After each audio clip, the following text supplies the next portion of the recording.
Micaela Trimble will be our guest here. Thank you, Micaela, for being with us. She is also part of the organizing committee.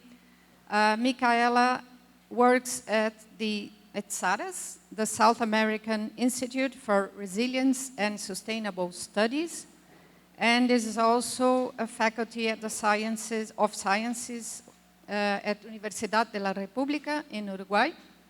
And today she will talk to us about adaptive governance and transdisciplinarity for transformative change.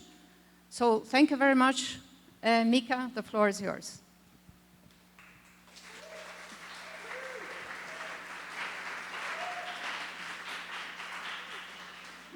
I haven't started, so you should leave that for the end. Thank you, Cristina and Cristiana, for inviting me to be here. I'm super happy to be here and to meet you all and learn from you all.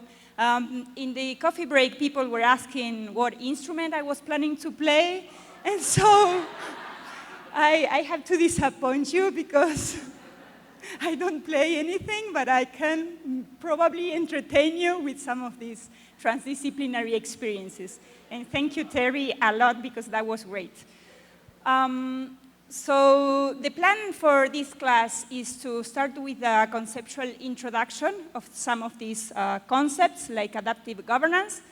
Then I'm gonna present some cases from transdisciplinary projects in South America, and then based on those cases and other experiences, I'll be bringing some considerations about how to take care of transdisciplinary processes.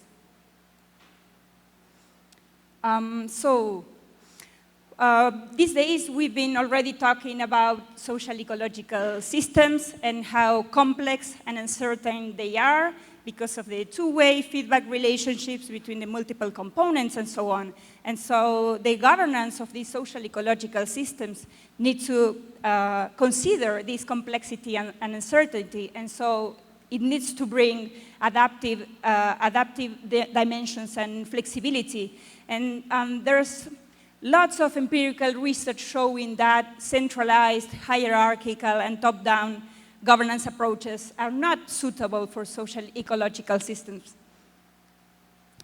And so one of the approaches that has been proposed for the governance of social ecological systems is, and you may have heard of this already, is adaptive governance. And so there are many definitions, as with all the concepts we've been talking these days, but one of the definitions is that adaptive governance is a range of interactions between actors, networks, organizations, and institutions emerging in pursuit of a desired state of social ecological systems. So it has a normative dimension in the sense that it's aimed to be good for social ecological systems. And there's a lead review that was published a few years ago that showed that some of the building blocks of adaptive governance are adaptive capacity and flexibility, so allowing to cope, allowing actors and the system to cope with uncertainty. Also collaboration and partnerships, and that's also known as social networks between the actors, and there are several components of that. And also responsibility sharing, that is one of the dimensions of the concepts of co-management, for instance, that I think that Fikret Berkes also brought in his talk.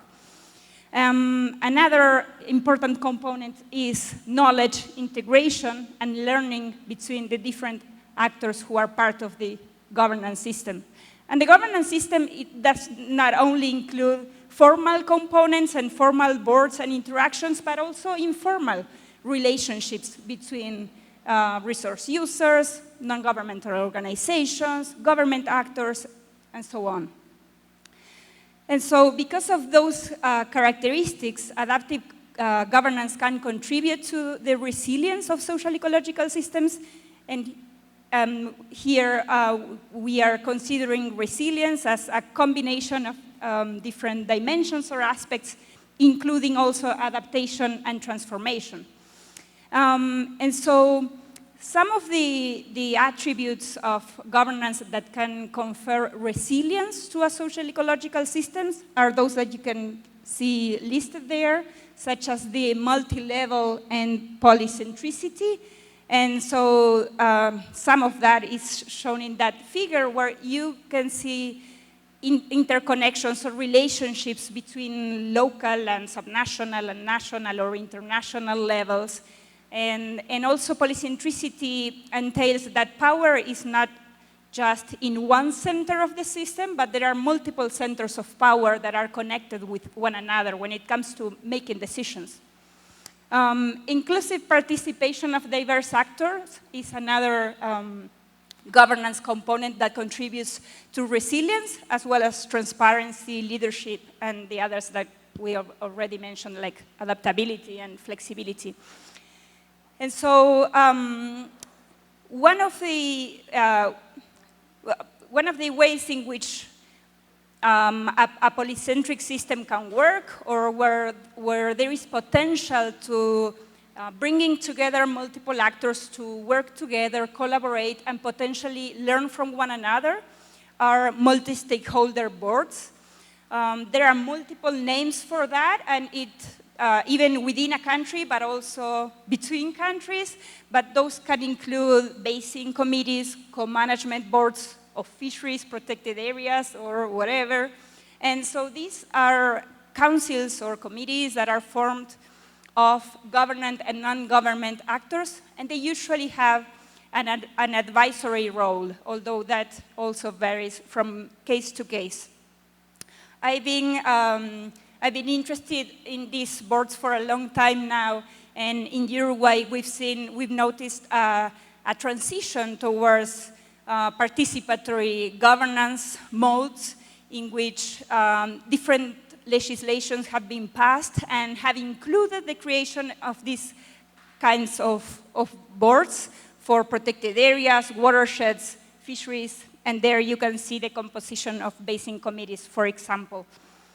However, that transition to different governance approaches is not easy, and so there are multiple challenges that adaptive governance faces and that these multi-stakeholder boards face as well, which include, for instance, prevailing centralization. So even though these boards are created, power is still centered in higher level government institutions, and that's something that we found in research in South America, but also abroad. And many times the system does not include inherent flexibility, but there's a rigidity in the institutional and in the governance structure, which prevails the system and the governance to be adaptive, as we were hoping to. The power imbalances between stakeholders are usually still evident, and it depends from case to case and which actors, but sometimes those power imbalances also affect knowledge integration.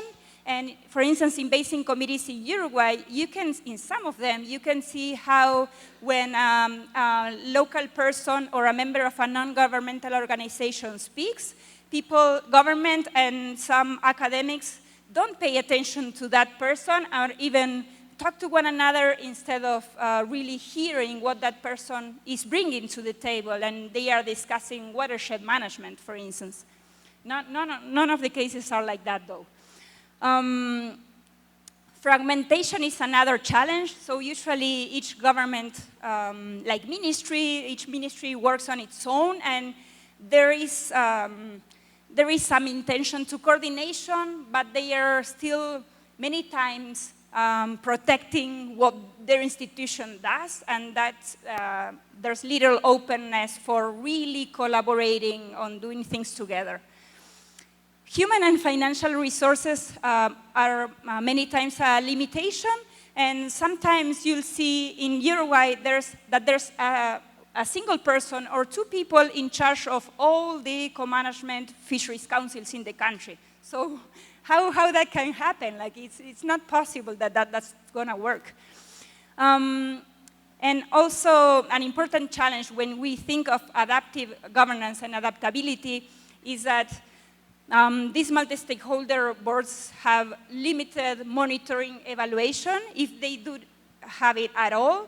So many times the people leading those boards are not aware that they could maybe improve the practices or the operations of the councils if they do some sort of monitoring and checking what's happening and not just seeing whether the council met and how many people attended, which are the regular or common indicators that government actors sometimes use. So in this context, over the past few years, I've been thinking how transdisciplinary approaches could help overcome some of these challenges, like the one regarding monitoring and evaluation, for instance. And maybe some of you later can share some experiences if you worked on this too. I'm not going to talk about transdisciplinarity. We've been talking a lot about, but there are also many definitions, and that's the one that I tend to follow. So I think it's important to have participation of non-academic actors throughout the whole process, and not just defining the problem or looking at what needs to be done, but throughout the whole thing. So going now to the cases from South America, the first one is more of coastal experiences involving small-scale fisheries, and then I'm going to bring the case of the Governagua project on water governance. And so this was during my postdoctoral research at Brock University and the Federal University of Paraná in Brazil. The concept that I was using a lot at the moment was adaptive co-management. And we chose two of these multi-stakeholder councils. One was the Consultative Council of No-Take Protected Area in Paraná State, the ecological station of Guaraqueçaba. The Consultative Council was formed in 2012, and it was composed of different government actors of different levels, multiple fishing communities, NGOs, and universities. And the other case was a co-management co-management council of small-scale fisheries in coastal Uruguay.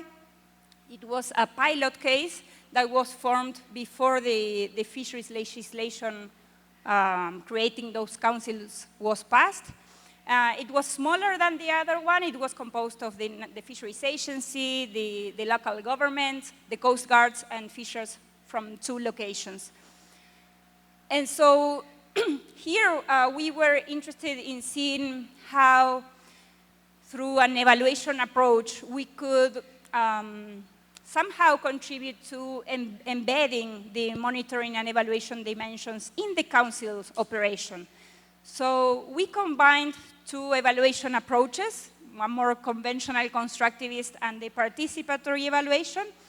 So there you can see the differences, which basically have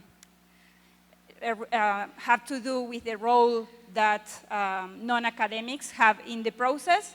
So with regards to the conventional approach, we did interviews with different actors that were part of the councils. We also look at the minutes of the councils and so on. And then for the participatory evaluation, we conducted participatory workshops in which we started by talking about why should we evaluate the council? Why is it important? What for? And then throughout the workshops, we defined indicators that were relevant for them. And, I'll be there soon. And so the process of defining indicators went very well in the sense that different stakeholders could see what was relevant for others. And also, it was saying what was relevant for each person. And so the fisheries agency, that person had a different perspective compared to the fishers. And there, later I'll show you some of the indicators that were proposed. Just wanted to note here that participatory evaluation is an approach that originated in development projects, but then that was applied and it has been used in multiple domains, including biodiversity conservation projects and collaborative management.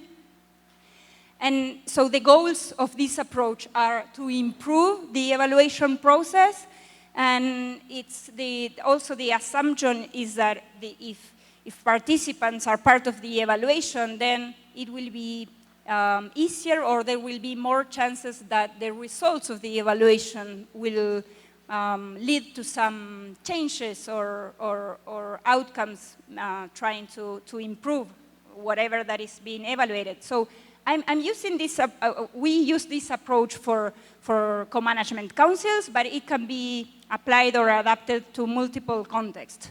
And also this process that needs to be well facilitated can help strengthen groups or organizations that are participating in that process. And there are some references there that you can check if you want more empirical evidence on that.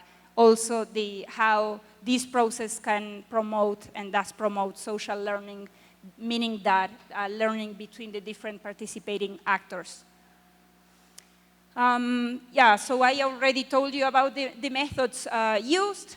Just also to add that in Brazil, because of many factors, we couldn't do such like a thorough process like we did in Uruguay. And so it was just one workshop that was conducted. And then that council even had in its, within its operational like rules, they had one of those like things that they need to do was to monitor and evaluate the council. So there was already some background there that it was important to evaluate the council. Whereas in the case of Uruguay, there was none of that. There was no operational agreement, no norms or rules. And then the participatory evaluation was seen as an opportunity to discuss what wasn't working well and what should change.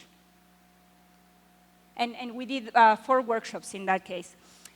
Despite the differences in how we did it, we found some similarities in how stakeholders, and I mean government and non-government, perceived the strengths and weaknesses of these co-management councils.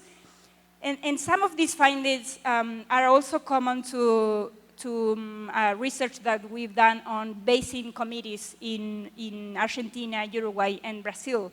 So generally, participants see that these boards are useful because it's an opportunity for participation in the sense, not of participation of making maybe a real change, but for being there in a meeting with other actors and have a chance to talk and say what's important. Sometimes they see these councils as an opportunity to search for solutions with the diversity of factors that are involved. And also, in the case of these councils, they value having those boards as an opportunity for face-to-face interactions, fishers with the government, because many times they don't have that opportunity.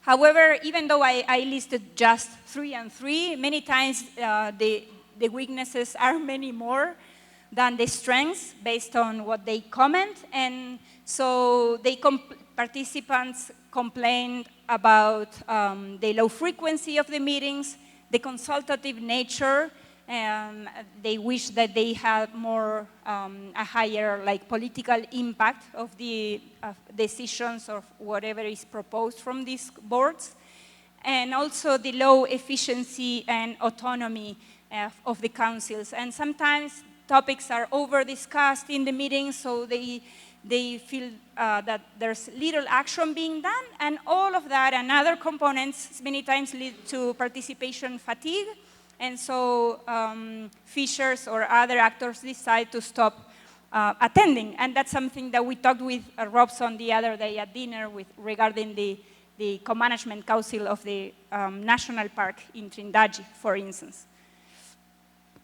Probably the font size is too small and it's not enough to read. This table shows the indicators that were proposed and agreed over the workshops with the stakeholders in Uruguay. And so the indicators, so these two categories of participation and outcomes were proposed by me after looking at all the indicators that had been proposed. But it's noticeable that many indicators that were proposed to evaluate the council had to do with the dynamic and the operation and how the council was working or was not working well. So there, for instance, you can see, again, the frequency, the low frequency of council meetings, which led them to propose this as an indicator to make sure that the council really is active over time. The continuity of participants over time, because the Coast Guard, for instance, would send a different person for every meeting, and so people were not able to build trust or build a relationship because it was someone new who was coming to the table.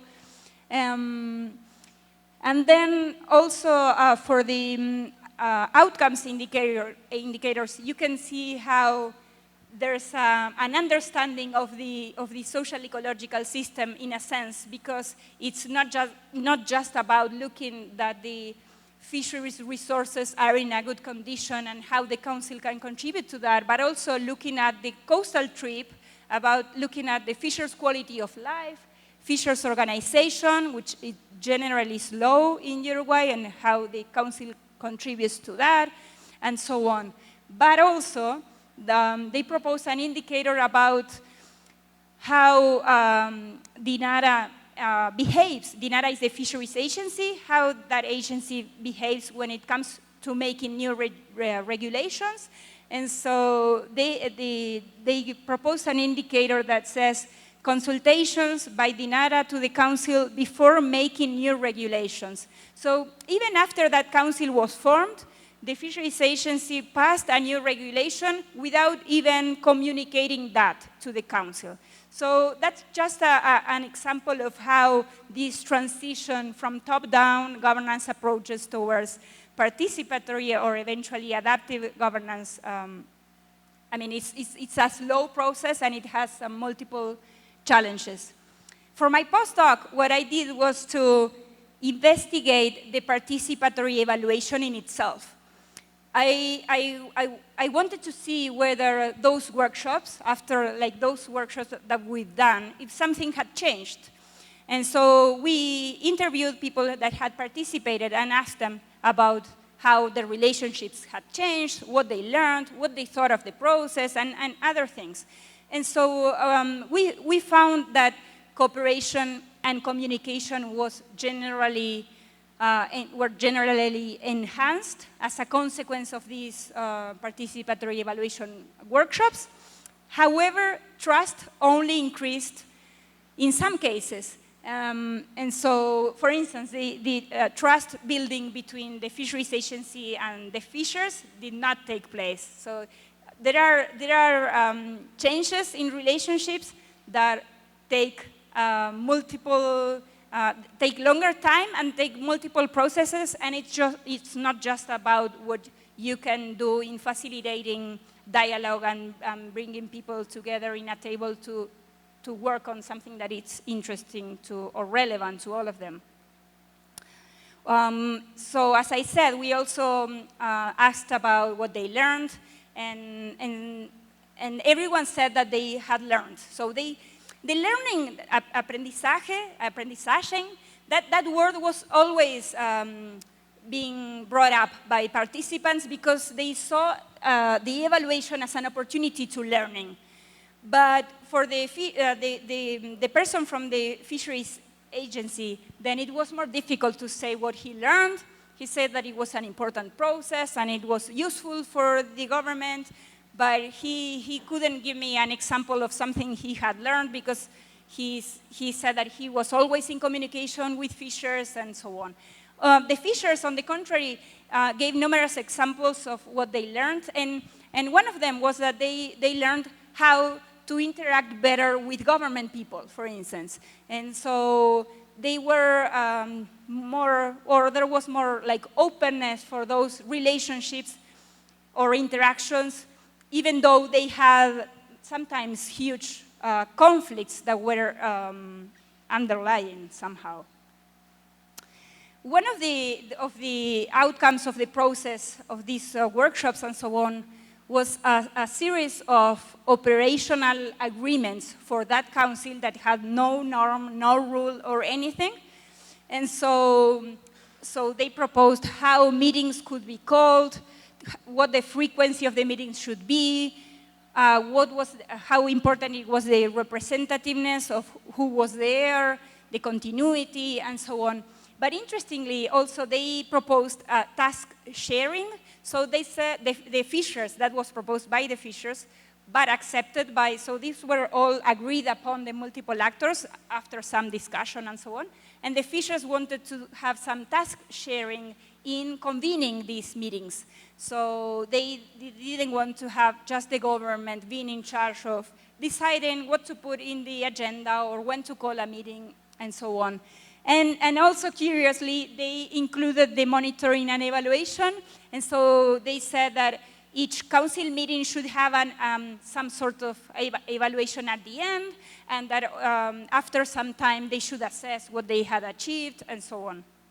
The sad story here is that that council was one of the councils that stopped operating. So this was never actually, this wasn't implemented.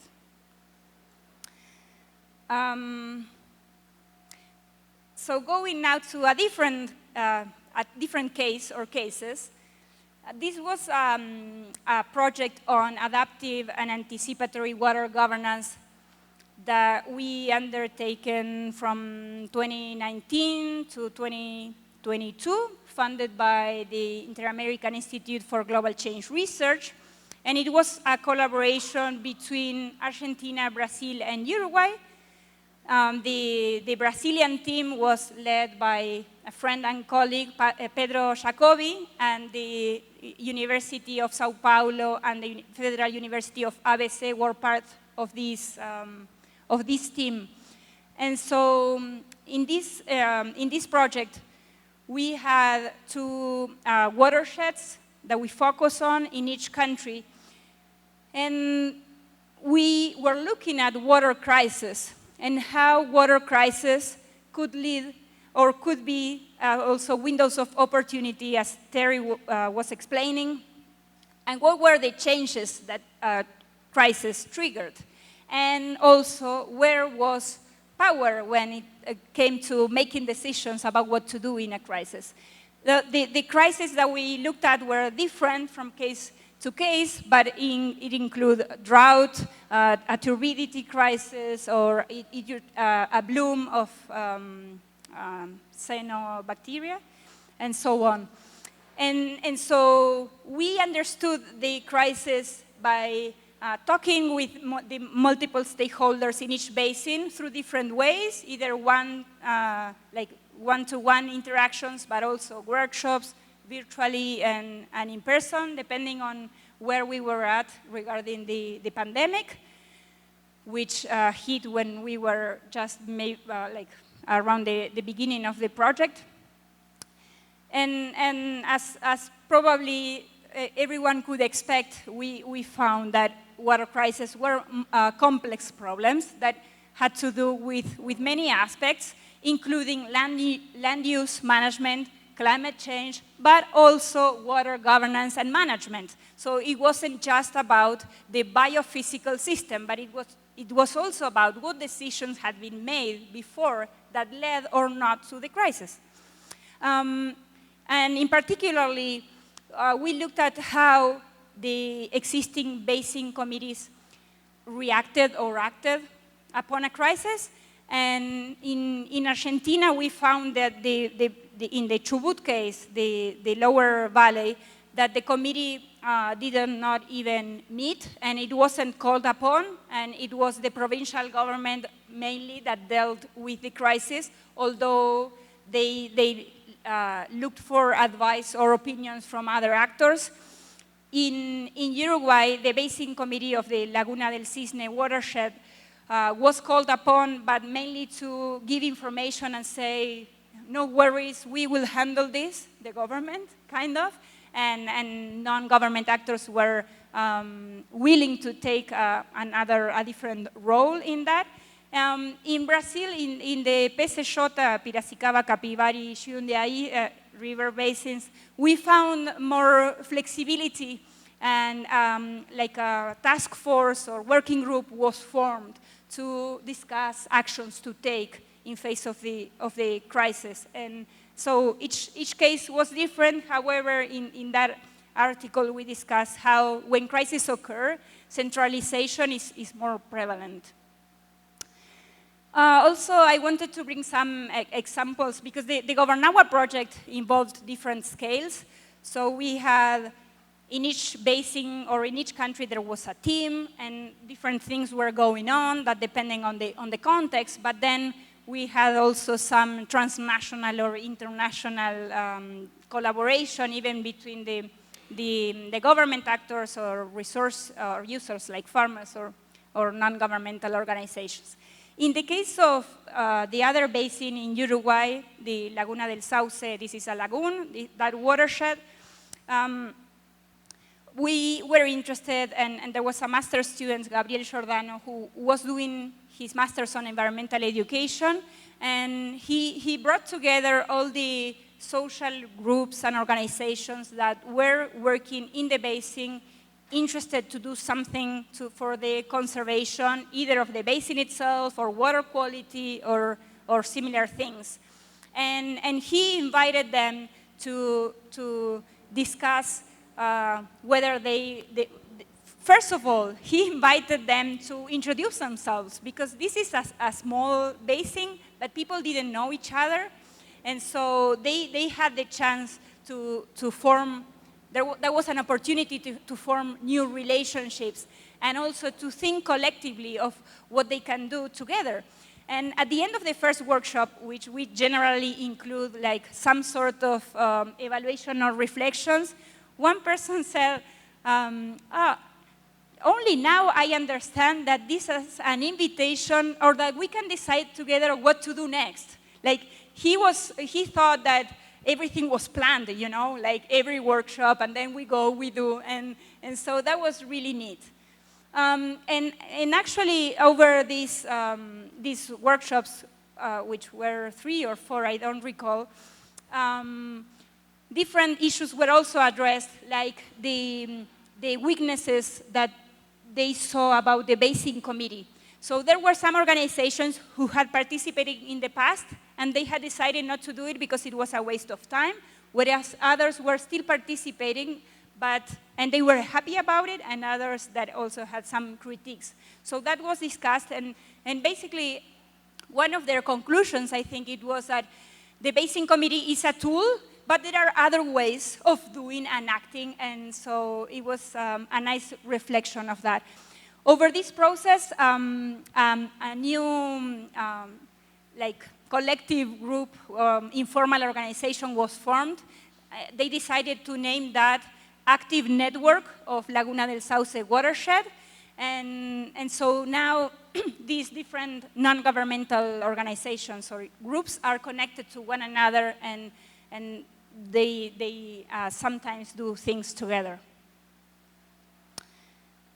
With regards to the transnational scale of these projects, we held at least 1 or 2 or 3, depending on the actors that participated in each. But this picture is of a virtual workshop that we held, inviting all the actors that we've been in touch with in the project at the 6 watersheds. And we invited them to have this exchange. And we asked them to tell us what topics were important for them. And so based on their answers is that we planned the workshop, and then they had the chance to be in the group that they wanted, and then we had a plenary. But so the topics that were of relevance to them had to do with adaptation in context of crisis, challenges to interinstitutional coordination, because even the government actors are aware and worried about the challenges that they face for that, access to information and social participation, like in basing committees, but not only. And so, based on those cases that I told you about, but also other cases, more recently, I've been interested in looking at how there are certain dimensions or components or criteria that are relevant when we conduct or we want to do a transdisciplinary process. And so, and also let me say that for a long time, I thought that transdisciplinarity was only possible at the local scale. And it was like a new world, like opening, when you could think that there are other scales where you can do. It's not the same, and there are other challenges as well, but it's possible. And so, for instance, to give you an example of that, this one here, Pescando Transformaciones, the fishing transformation project. In that project, we first mapped, and this is related to, is part of the doctoral thesis of Ignacio Cianelli at the University of Santiago de Compostela. We first mapped the innovative initiatives that were taking place in different parts of Uruguay related to fisheries, but not just fishing, but fisheries as a food system. So some initiatives had to do with processing fish waste to make compost. Others had to do with using sustainable fishing gear. Others were more a collaboration between chefs and fishers, and so on. And another one of the cases here was this one, POPA, which was a participatory action research group that was formed during my doctoral research many years ago. And actually, this was the longest transdisciplinary process I've been involved with, and it involved small-scale fishers, the government, non-governmental organizations, and different researchers of different disciplines and so on. And so in this national scale project, the fishing transformations, which is still ongoing, we first mapped those initiatives, and we brought them together to think collectively on what's the future we want for small-scale fisheries in Uruguay. And Silvana Juri, who is here, she played a key role in that, facilitating an arts-based approach for thinking about the future and that desired vision. But it wasn't just about the vision and what we want, but also of how to get there. What should we do? And based on those actions that were proposed, I mean, that has been leading the group, which is now doing many things. And there's a nice documentary that we can share with you later about this. And so, I think that these are key ingredients for transdisciplinary processes, no matter the scale you're looking at. Some of these we've already talked about and are kind of basic, you know, like collective definition of the problem, involvement of the different actors, and also sufficient time for discussion among team members from different disciplines or backgrounds. But I think that there's one key ingredient that we sometimes don't pay attention to it, and it's the facilitation. And so facilitation is key for the whole process. It's not just facilitation of dialogue, which I will also talk about later, but it's about taking care of how the process is done and who is in and who is out and how we are transparent of what we are doing and who is deciding what and so on.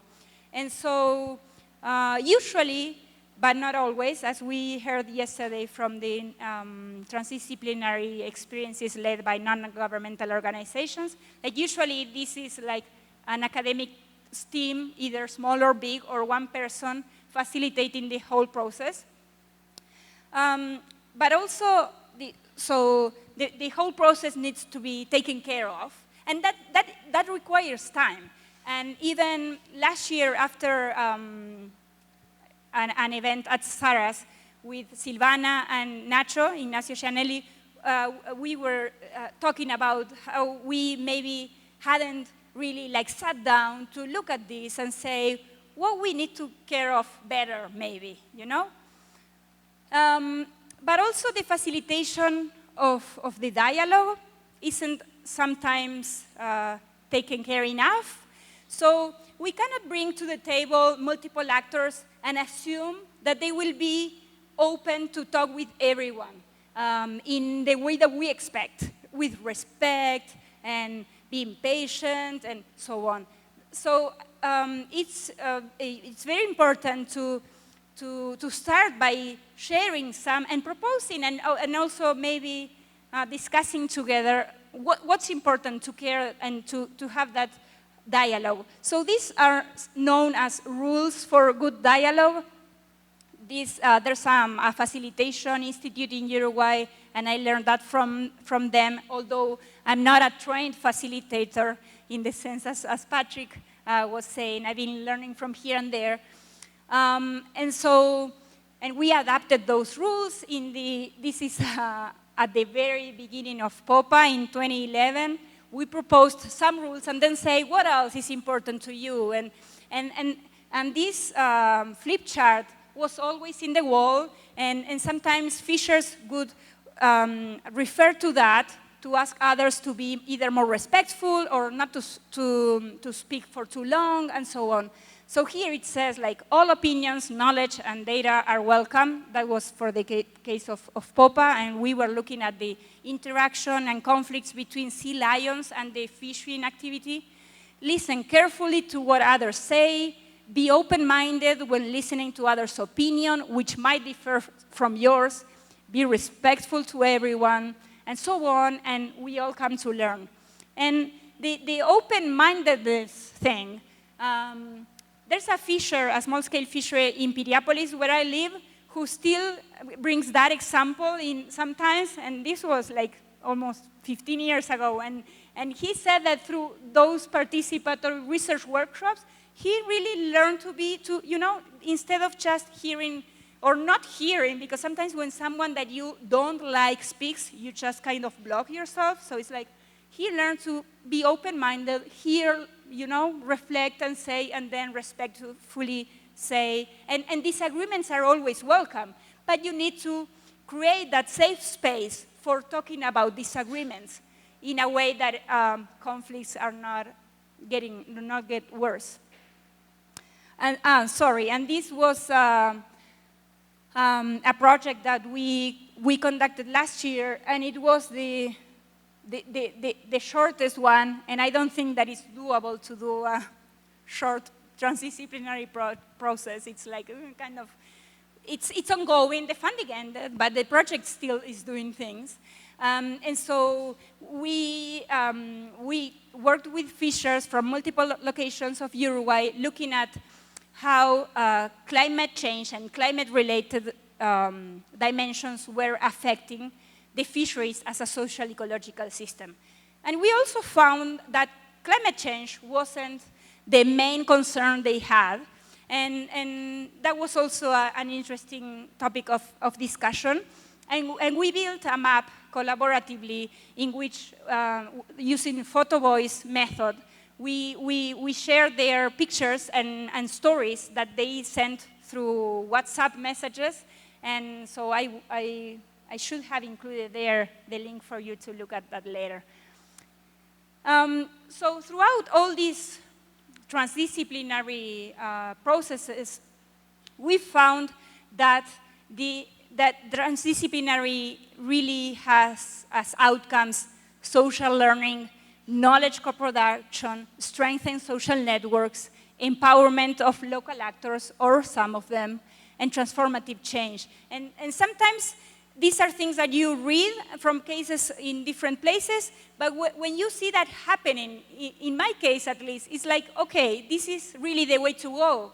And I wish sometimes I had more time to do more of this, because you are part of the change in a way.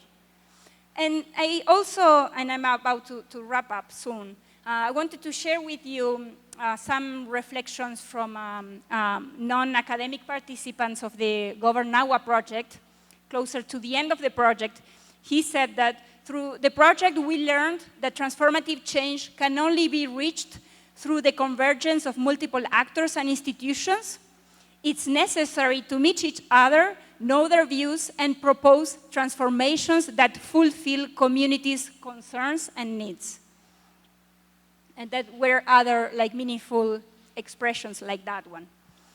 So to wrap up, I just wanted to invite you to look at these websites where you can find some tools or contribute to this. So this is, for instance, a repository of tools for participatory research that we are building at the Network of Participatory Research in Latin America. So there are some tools there, but also there's an opportunity for contributing to that. Leticia Costa, who is here, is also part of that network. And it's unfortunately, I think so far it's only in Spanish. But the plan is at least to have Portuguese as well. And also, there is this book and this website of social ecological systems methods that has multiple tools, but also one of the categories of those tools is participatory approaches. And this was created by PEX, the Program on Ecosystem Change and Society. And by the way, if you have time and willingness and funding and so on, it's going to be this conference. It's the 3rd International Conference on PEX. And so it's a cool conference for those working or interested in social ecological systems and transdisciplinary research. It's going to be in August in Montreal, Canada. I want to thank all the supporters and the organizing committee, and also my institutions, SARAS and UDELAR in Uruguay. And I thank you all, and I look forward to comments and questions, but also if you wanted to share some of your experiences and some of whether those criteria that I proposed as key ingredients, whether that also overlaps or is similar to what you've seen in your experience, or there are other key ingredients and so on. Thank you.